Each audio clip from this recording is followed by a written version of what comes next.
A new segment here at 4 where we talk about easy to understand ways to help your finances, and financial expert Paul Hood from Hood CPAs joins us now. Let's get started real quick. Lori sent us a question. Lori's a college student. Worked part-time of the year, had about $10,000 in earnings.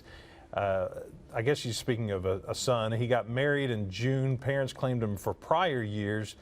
Now, is it best for him to file, or what's the best strategy for him to file to get back some of his money? Can his parents still claim him? All those questions. Sure. So the very first thing is there's certain tests the IRS has you go through, Craig, that says can they be claimed as a dependent. So generally, the rule is if they're a full-time student, and the IRS says if it's just one semester. So in this case, yeah, the parents could claim the child that year, one more year. Ultimately, though, it's the child's decision, because once they're over 18, you know, they're a big person, they're an adult, they can make their own decision.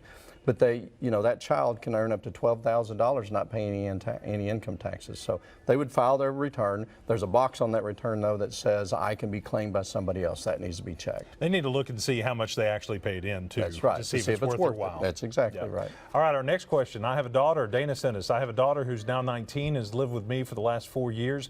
My ex-husband has always claimed her on his income tax. Is it possible that I take a turn and claim her this year since she's been living with me? Okay, so here's the deal, and a lot of people don't understand this. The IRS doesn't care what a divorce decree says. They care of who's called the custodial parent, which literally means who this child lived with the most. It can be 1 day or 1 hour, so people in that situation need to keep track of records. So if this daughter lived with Dana that more than the father, then she can claim them. Now, if the divorce decree, though, says he has the right, then she's supposed to sign a form with the IRS to give him that right. So she may be able to claim him as far as the IRS is concerned, but civilly she might have a problem if she tries to go against the divorce decree. And some of those degrees, they say sometimes you can alternate years, that's right, so to speak. Yeah. So yeah. watch that's out exactly for that as right. well. All right, John says, we've been looking for cars for my son. He's turning 16 this summer. Of course, he wants something really nice.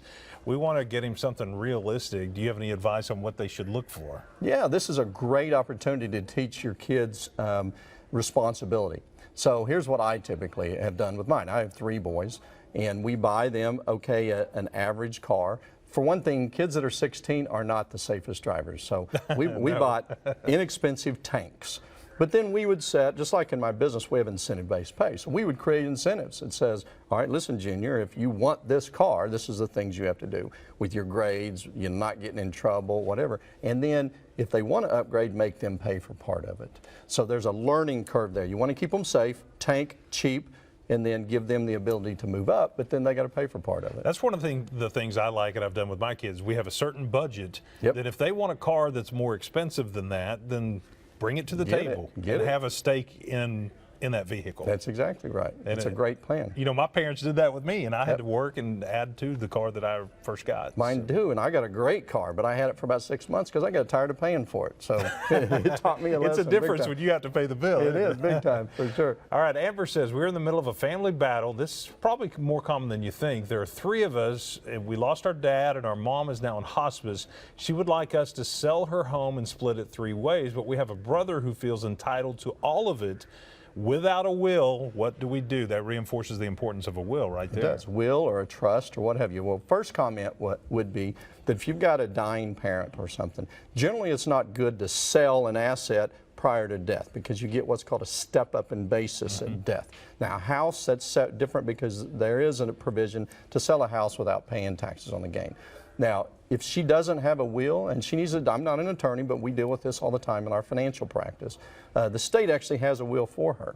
And so if she doesn't have a will, generally the will says half of her stuff goes to her husband, which is gone, and the other half goes to her kids pro rata. So even without a will, there's a will with the state of Oklahoma.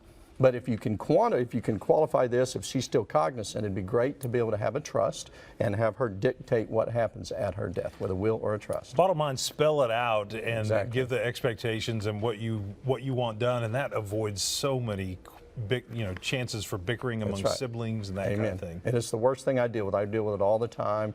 That money just does crazy things to people. Yep. Well, hey, we appreciate you being here with us. I think we're running out of time. If you'd like a financial question answered that you'd like to ask Paul maybe next week, you can send them to moneymonday@griffin.news. Paul, thanks for being here. Appreciate it. And Appreciate we you, will be Craig. back right after this.